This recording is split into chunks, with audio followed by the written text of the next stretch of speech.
तो एक एमबीए का स्टूडेंट, एमबीए का छात्र जन स्वराज के बैनर तले कैसे आ गया? क्या कहानी है इसकी? मैं नाम नहीं लूंगा, लेकिन एक नेता कहते हैं कि यहाँ से गरीबी हटाना बड़ा मुश्किल है, एक असंभव बात है। और वो अपने आप को यहाँ के भावी सीएम भी बताते हैं। और वो बोलते हैं कि गरीबी हटाना बड़ा मुश्किल काम है। तो भाई आप सीएम किस लिए बनना चाहते हैं? जन स्वराज पार्टी है कि भाई जो भी गरीब है वो अमीर बने, उनके बच्चे भी अच्छे विद्यालयों में पढ़े, वो भी इंग्लिश मीडियम स्कूल में पढ़े, उनका इलाज अच्छा हो, अच्छे स्वास्थ्य सुविधा उनको उपलब्ध हो। तो बिजनेस के दरमियान ही मुझे कई देशों में घूमने का मौका मिला, थाईलैंड, दुबई, मलेशिया, सिंगापुर। जब उन कंट्री में मैं घूमा तो मुझे बड़ा आश्चर्य हुआ कि इतने छोटे छोटे देश भारत से आगे कैसे निकल गए। जनसंख्या कम है, क्षेत्रफल कम है, लोग उतना मेहनती भी नहीं है जितना भारतीय लोग होते हैं, फिर भी वो देश हमसे आगे है कैसे। तो वहाँ समझ में आया कि वहाँ के जो भी लोग हैं, लोग के साथ जो नेता है, जिनके हाथ में सत्ता है, वो ईमानदार है। जन स्वराज से प्रशांत किशोर जी से हमारी मुलाकात हुई पटना में, और उनके विचारों से मैं काफ़ी सहमत हुआ, क्योंकि उनके विचार मेरे विचार से काफ़ी मिलते जुलते थे। मेरा भी यही मानना था कि भाई हम अपने राज्य को, अपने समाज को आगे कैसे बढ़ाएं। अब हम बात करेंगे संजीव कुमार सिंह जी से, चूँकि संजीव कुमार सिंह जी सुगौली विधानसभा क्षेत्र के युवा चेहरा हैं और जन स्वराज की जो बैनर को है ये आगे लेकर के चल रहे हैं। लगातार आम जनमानस से संपर्क कर रहे हैं, डोर टू डोर भ्रमण कर रहे हैं, लोगों से मिलजुल रहे हैं। और प्रशांत किशोर की जो नीति है, प्रशांत किशोर की जो सोच है, ये लोगों तक पहुंचाने का काम कर रहे हैं। भावी विधायक प्रत्याशी भी बताए जा रहे हैं, हम इनसे बात करेंगे। संजीव जी, स्वागत है आपका हमारे न्यूज़ चैनल में। आपका बहुत बहुत धन्यवाद, और यहाँ तक आने के लिए भी बहुत बहुत बधाई आपको। चलिए संजीव जी, सुगौली विधानसभा क्षेत्र का अभी आप जन स्वराज के बैनर तले नेतृत्व कर रहे हैं, क्योंकि इसी बैनर तले हम देख रहे हैं आम जनमानस से मुलाकात कर रहे हैं, प्रशांत जी की नीतियों को लोगों तक पहुंचाने का काम कर रहे हैं। सुगौली विधानसभा जो क्षेत्र है, अक्सर देखा जाता है कई सारी समस्याओं से ग्रसित है।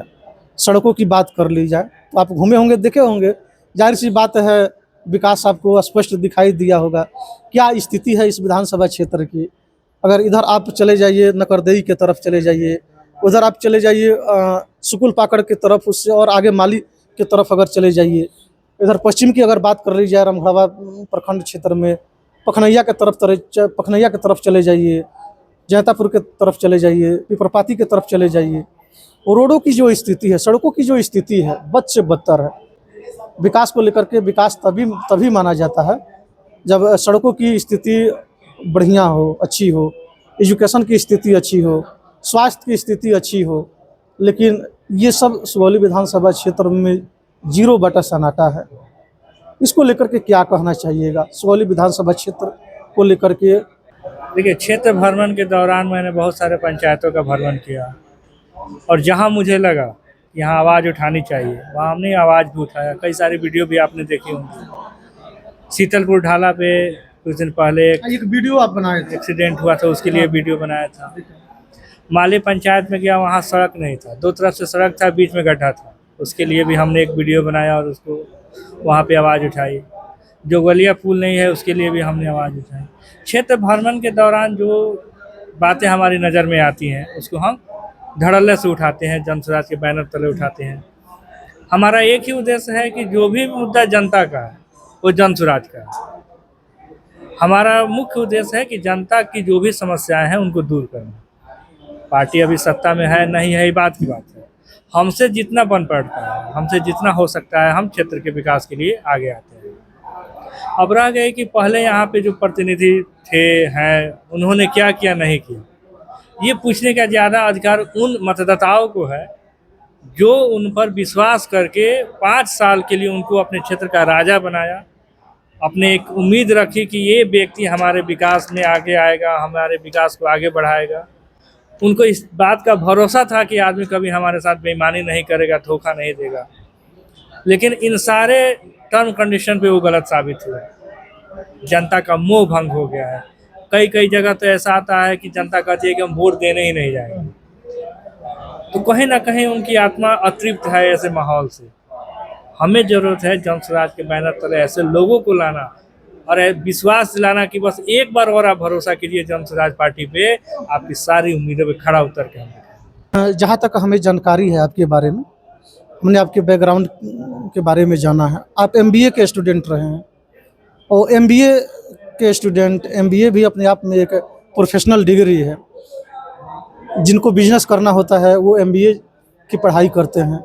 तो एक एमबीए का स्टूडेंट, एमबीए का छात्र जन स्वराज के बैनर तले कैसे आ गया, क्या कहानी है इसकी? एमबीए करने के बाद मैंने एचडीएफसी बैंक, आईसीआईसी बैंक में काम किया। उसके बाद हमने अपना बिजनेस स्टार्ट किया, क्योंकि एमबीए था प्रोफेशन, तो कहीं ना कहीं बिजनेस से ही जुड़ना था।